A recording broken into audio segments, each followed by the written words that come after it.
सुधीर कुछ दिनों के लिए अपने गांव गया था। गर्मी की छुट्टियां चल रही थी।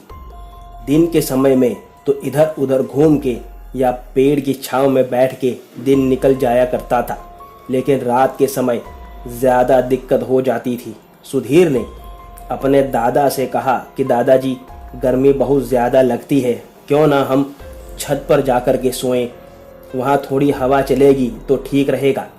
सुधीर के दादाजी ने कहा कि बेटा आज नहीं, कल से जाएंगे, क्योंकि आज दिवाली की अमावस की रात है और आज की रात काली शक्तियाँ घूमती रहती हैं और आज वो ज़्यादा शक्तिशाली भी होती है, तो आज नहीं जाना चाहिए खुले में। लेकिन सुधीर ने कहा कि नहीं दादाजी, ये सब बहाने मत करो, आज हम छत पर ही जाएंगे। काली शक्ति गोरी शक्ति जैसा कुछ नहीं होता। नहीं बेटा, जिद मत करो, मैंने कहा ना आज नहीं कल, सुधीर के दादाजी ने कहा।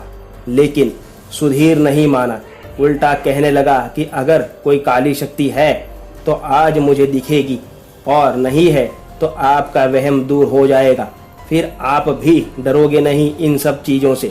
ऐसा कहकर सुधीर ने छत धोकर छत पर ही अपना बिस्तर लगा लिया और कहा कि आज रात मैं यहीं सोऊंगा। काली शक्तियों, अगर तुम हो तो मेरा कुछ भी बिगाड़ सकती हो तो बिगाड़ कर दिखाओ।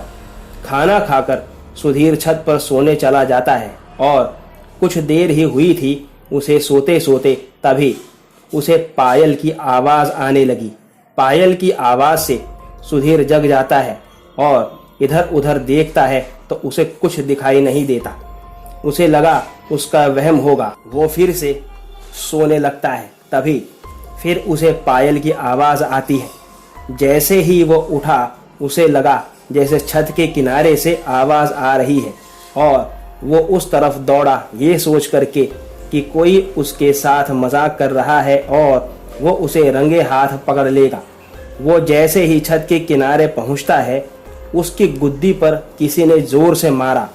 वो मार इतनी जोर से थी कि सुधीर की चीख निकल गई और उसने पीछे ना देखते हुए हवा में पंच मारा, ये सोच करके कि जिसने उसे मारा है उसे भी कस के लगी। लेकिन पीछे कोई था ही नहीं, उसका हाथ हवा में ही चला। उसे फिर से गले पर किसी ने कस के मारा और वो इस मार को सह नहीं पाया और उसकी आंख से आंसू निकलने लगे।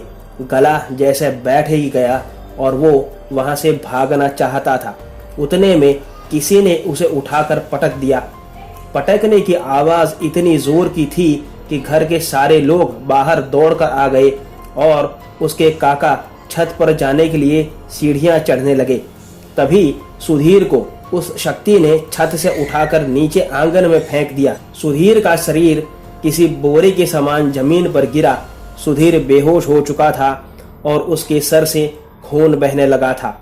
घर वालों ने उसे उठाया और तुरंत हॉस्पिटल लेकर के भागे और सही वक्त पर इलाज मिलने से सुधीर की जान बच गई। 16 दिन हॉस्पिटल में रहने के बाद उसे डिस्चार्ज किया गया, लेकिन सुधीर एक पांव से हमेशा के लिए लंगड़ा हो गया और एक हाथ की एक उंगली भी बेकार हो गई। कई बार बड़े बुजुर्गों की बात ना मानने का बड़ा खामियाजा भुगतना पड़ता है।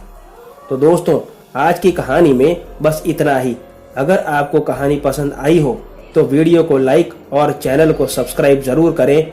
और अगर आपके पास भी ऐसी कोई कहानी है तो मेरे साथ मेरे ईमेल पर ज़रूर शेयर करें।